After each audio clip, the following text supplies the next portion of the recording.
switches on. And both fuel crossfeed switches off. Fuel crossfeed switches, where'd it go? There it is, off. Okay. So the fuel crossfeed or fuel imbalance non-normal checklist is complete. The approach checklist, altimeters, 3014 set twice. There we go, approach briefing is complete. So we would do an ILS approach briefing. I'm not going to do it because I'm short on time. I'm just going to go in and land. Plane do you fly in real life? Boeing 737-200. Let's go on an intercept heading here. And select approach. So the autopilot will track the approach. We're going to go flaps 5, flaps 5. We'll slow to our flaps 5 maneuver speed. Bring the engine. 2500. That's the radio altimeter telling us how far above the ground we are right now. I may get another engine imbalance or fuel imbalance warning. I didn't balance it quite enough, but I'm pressed for time here, so gotta get down. Why am I playing my job? Because I find it fun. I'll do a more in-depth stream a little later on. I wanted to give this a little bit longer. Yeah, fuel imbalance. Yeah, I know. Clear that. It's fine. No worries. It's all good. I want to do a bit of a longer flight sim stream later on so I can actually do a point-to-point flight and show you guys what happens when there's not an emergency going on. But, yeah, I'll do that later on. Sangakara, thank you. 42, thank you for the follow. Welcome. Cabin ready. So the flight attendants have briefed the passengers. They're all ready to land. And they're pretty much primed for the possibility of an evacuation here. So hopefully that doesn't happen. If it's just a simple engine failure, normally you just taxi in after the flight.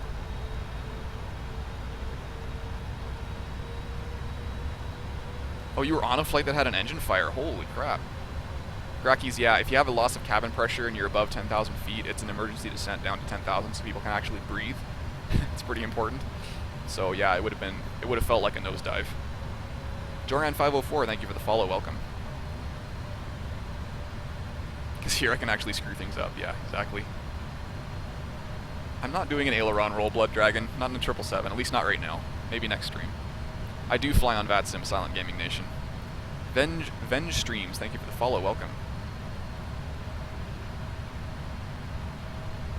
You lived though, right? Your flight crew did a good job. Okay, so we're coming up on final approach here. You can see our intercept to the final approach course, to the runway. And the weather is pretty low right now. So hopefully we see the runway in time. Yeah, flying can't be a job if you're going to do it. It takes a lot of dedication, so you have to like what you're doing, otherwise you're not going to make it. Okay, localizer's alive. Localizer capture, set missed approach altitude. Missed approach altitude set. Altitude hold because we don't want to descend. Engage. Silent Gaming Nation, thank you for the follow, welcome. Glide slopes alive, check. We've got a landing gear failure right now. Well, you'd be having a really bad day, Yoda. Multiple independent failures are not very common.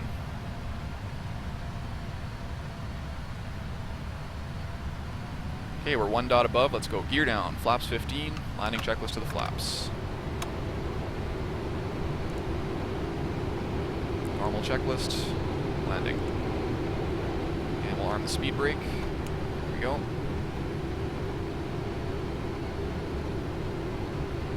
Glide slope capture, missed approach altitude set. Flaps are 15 indicating gears down. So speed brake is arm, green light, landing gear, down 3 greens, flaps, holding at the flaps. So we are now established on the glide slope and coming down to the runway. We're still about 2,000 feet or so in the air.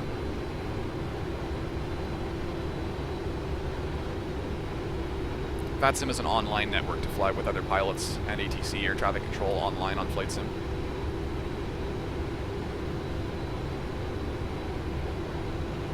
Oh jeez, that sucks, Blood Dragon. Pretty intense.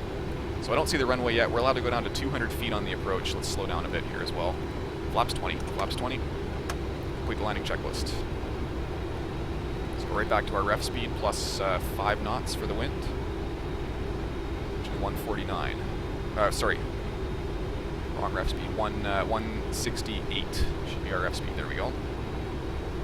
So So we're stable by the beacon. The beacon is a final approach fix. That's where you have to be all configured and ready to land. It's normal to speed up while landing. Not really, unless you get too slow. Dive ripped open a seam, which caused the pressure lock. What? That's really weird, Crackies. Why would you dive for an engine fire? You wouldn't. An engine fire is not an emergency descent item. That's strange. Engine fire is a slow drift down. If you get the fire out. Maybe they couldn't get the fire out? No, but I mean, yeah, anyway. I don't know. I don't want to second guess another crew, so we'll leave it at that. So we got land 3, roll out and flare. Autopilot will land the airplane. 1,000 feet to go. So we are all ready to land. Looking out the window, trying to see the runway.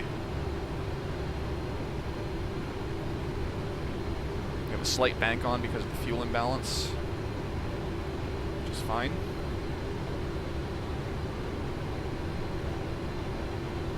Come on, runway. 500 feet.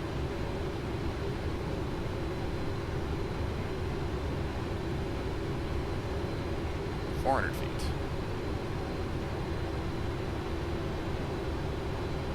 100 above. Approaching minimums. Check. Minimums. Approach lights in sight, landing. That was close.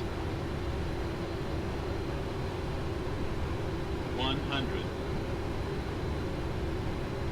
50. 40. 30. 20. 10. Here we go, touchdown. Brakes are on. Spoilers deployed. Let's get the reversers out.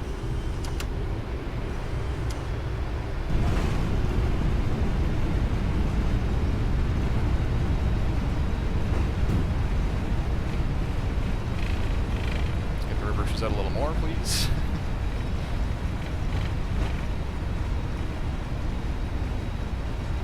$80 knots. Reversers in. 60 knots. Let's just come to a stop on the runway.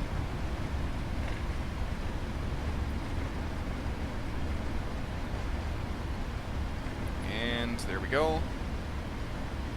Come to a complete stop, set the parking brake.